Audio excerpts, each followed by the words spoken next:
विष्णु भगवान की जय। पवित्र कार्तिक मास महात्म्य कथा अध्याय 6।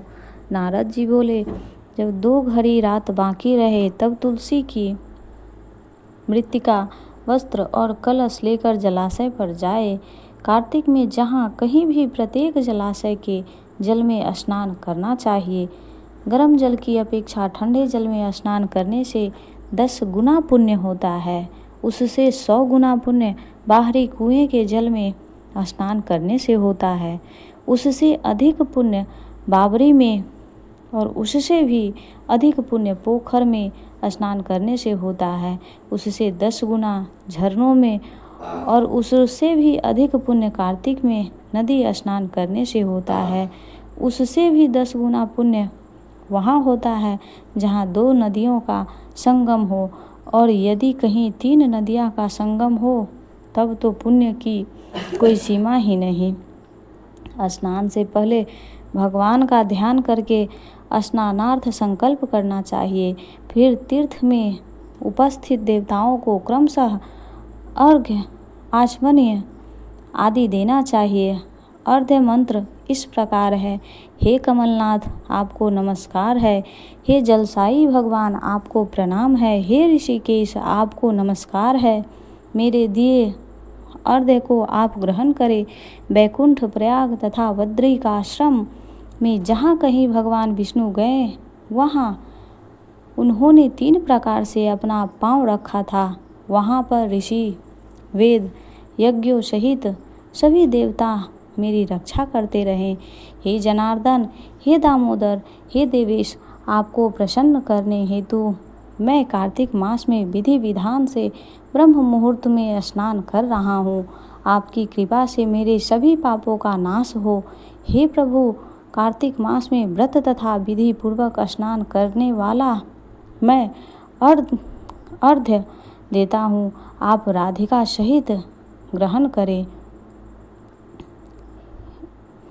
हे कृष्ण, हे बलशाली, राक्षसों का संहार करने वाले भगवान, हे पापों का नाश करने वाले, कार्तिक मास में प्रति दिए हुए मेरे इस अर्घ्य द्वारा कार्तिक स्नान का व्रत करने वाला फल मुझे प्राप्त हो।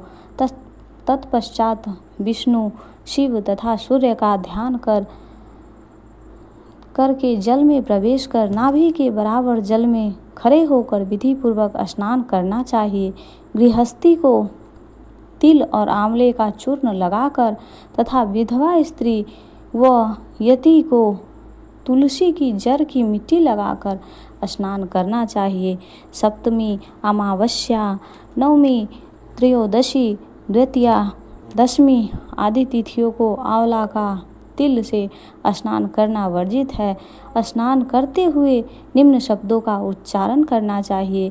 जिस भक्ति भाव से भगवान ने देवताओं के कार्य के लिए 3 प्रकार का रूप धारण किया था, वही पापों का नाश करने वाले भगवान विष्णु अपनी कृपा से मुझे पवित्र बनाए। जो मनुष्य भगवान विष्णु की आज्ञा से कार्तिक व्रत करता है उसकी इंद्रादि सभी देवता रक्षा करते हैं, इसलिए वह मुझको पवित्र करे। बीजों, रहस्यों तथा यज्ञों सहित वेदों के मंत्र, कश्यप आदि ऋषि, इंद्रादि देवता मुझे पवित्र करे। अदिति आदि सभी नारियां, यज्ञ, सिद्ध, सर्प और समस्त औषधियाँ व तीनों लोकों के पहाड़ मुझे पवित्र करे।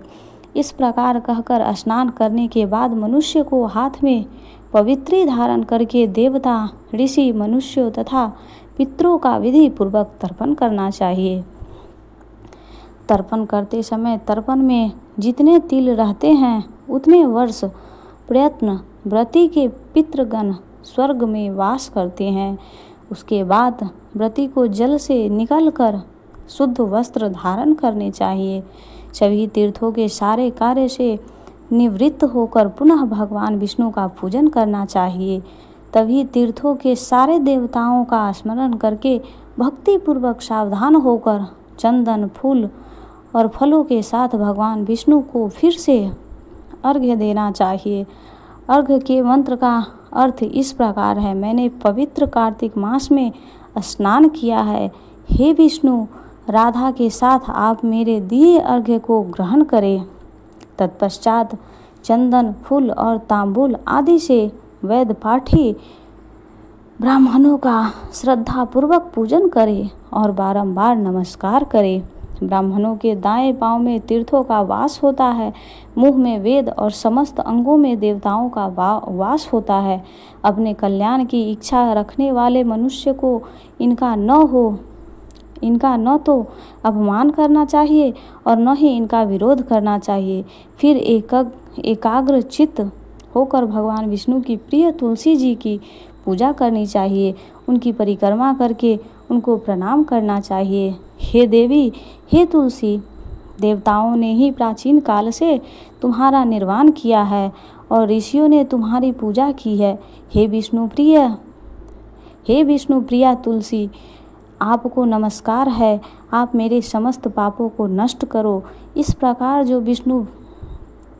प्रकार जो मनुष्य भक्ति पूर्वक कार्तिक व्रत का अनुष्ठान करते हैं, वे संसार के सुखों का भोग करते हुए अंत में मोक्ष को प्राप्त करते हैं। प्रेम से बोलिए विष्णु भगवान की जय, लक्ष्मी नारायण की जय, कृष्ण कन्हैया लाल की जय, राधा रानी की जय।